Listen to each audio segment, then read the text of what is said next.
おはようございます。ケンです。テスラの販売が落ち込んでいます。特にヨーロッパではかなり厳しくて、ドイツで 76% 減、フランスでも 44% の減少、かっての勢いはどこに行ったのかというほどのレベルになっております。でも、イギリスでは 11% 増えていますし、全体的に EV 市場は成長しているようなんです。じゃあ、なんでテスラだけ苦戦しているのか、イーロンさんの政治発言が影響しているとも言われていますし、競争が激化しているっていうのもあります。でも一方でテスラはロボタクシー事業を進めていますし、インド市場への参入も本格化しています。短期的には厳しいけれど、長期的にはまだまだ期待ができるのか、今日はテスラの最新状況を整理して、短期的なリスクと長期的な成長戦略を見ていきます。テスラ株を持たれている方、これから買おうかなって迷っている方、ぜひね、最後までご視聴してみてください。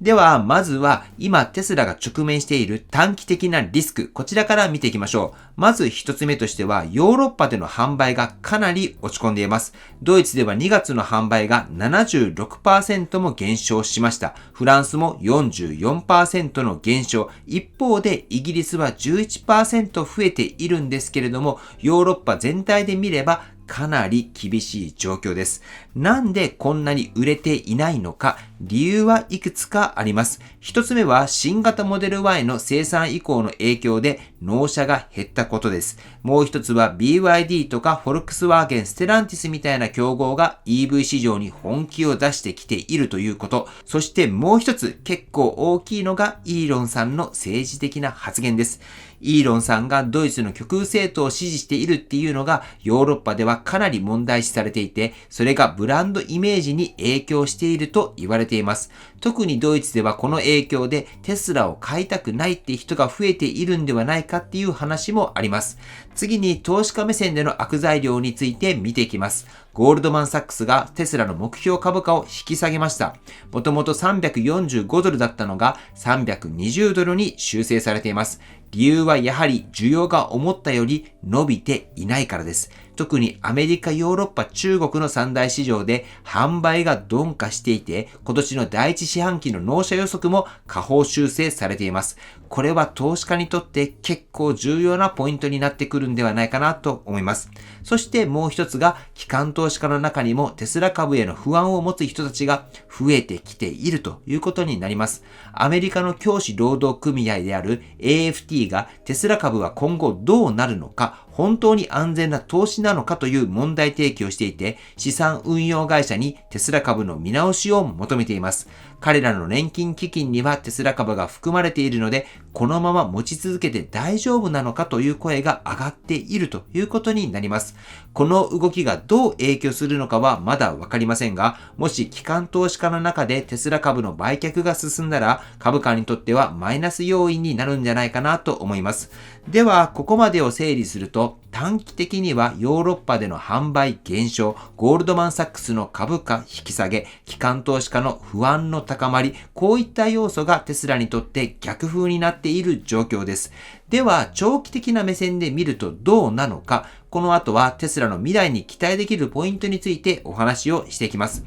はい。では今日はここまで短期的にテスラが厳しい状況にあることを見てきました。でもだからといってテスラの未来が暗いわけではないんですよね。長期的に見るとまだまだ成長の可能性は十分にありますし、僕の中では成長しかないと思っています。まず一つ目のポイントがロボタクシー事業への本格参入です。今、ロボタクシー市場は本格的に動き始めていて、ウェイモがテキサス州のオースティンでウーバーと提携して無人タクシーを運行し始める予定です。これは完全にドライバーなしで運行していく予定のようです。そしてテスラもロボタクシー事業に本腰を入れ始めています。今年の6月にはオースティンで監視なしの FST のサービスを開始する予定だと言われていますし、すでにカリフォルニアではライドヘル事業の許可を申請済みです。さらに去年の10月にはサイバーキャブというステアリングなしの完全自動運転の車両も発表されています。つまりテスラはこれから本格的にロボタクシー事業に参入しようとしているわけです。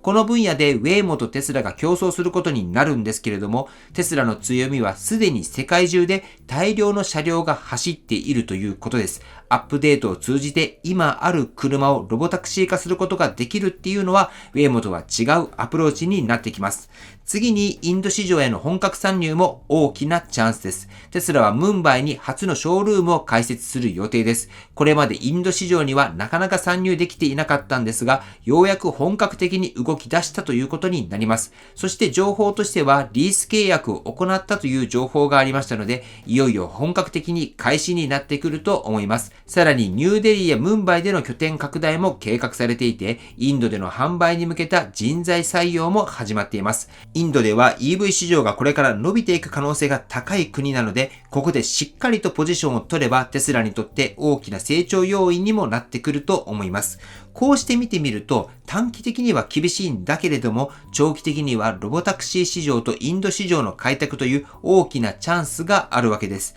短期的なリスクを気にしてテスラ株を売るべきなのか、それとも長期的な成長を信じて持ち続けるべきなのか、ここが今のテスラ投資家にとって大きな判断ポイントになっているんじゃないかなと思います。では最後に今の状況をまとめて皆さんに考えてもらいたいことをお話をしていきたいと思います。では今日はここまでテスラの現状について短期的なリスクと長期的な成長の両面から見てきました。では結局テスラ株はどう考えるべきなのか。短期的にはテスラは販売低迷やブランドイメージの悪化、機関投資家の不安など、いろいろと逆風が吹いている状況です。特にヨーロッパでの販売が厳しく、ゴールドマンサックスも目標株価を引き下げています。テスラ株を持たれている方にとっては、これが一時的な問題なのか、それとももっと深刻なトレンドになるのか、気になるところじゃないかなと思います。でも、長期的にはロボタクシー市場への参入やインド市場への拡大といったまだまだ成長のチャンスもあります。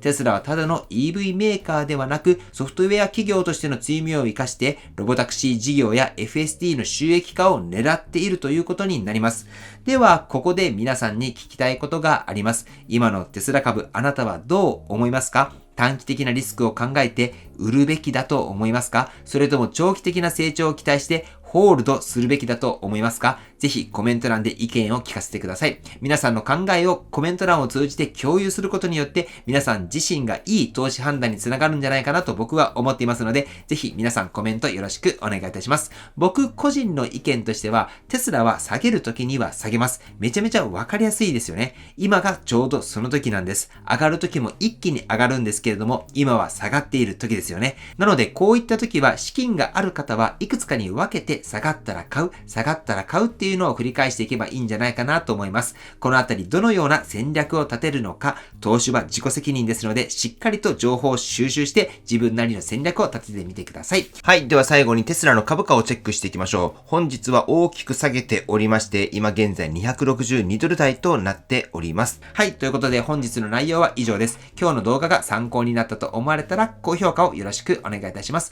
僕の YouTube は毎日発信しています。僕の YouTube をご覧になってもらえば、テスラの情報はほとんど網羅すると思いますので、チャンネル登録がまだな方はチャンネル登録をよろしくお願いいたします。では今日も最後までご視聴していただきありがとうございます。テスラのある生活を楽しんでいきましょう。ではまた。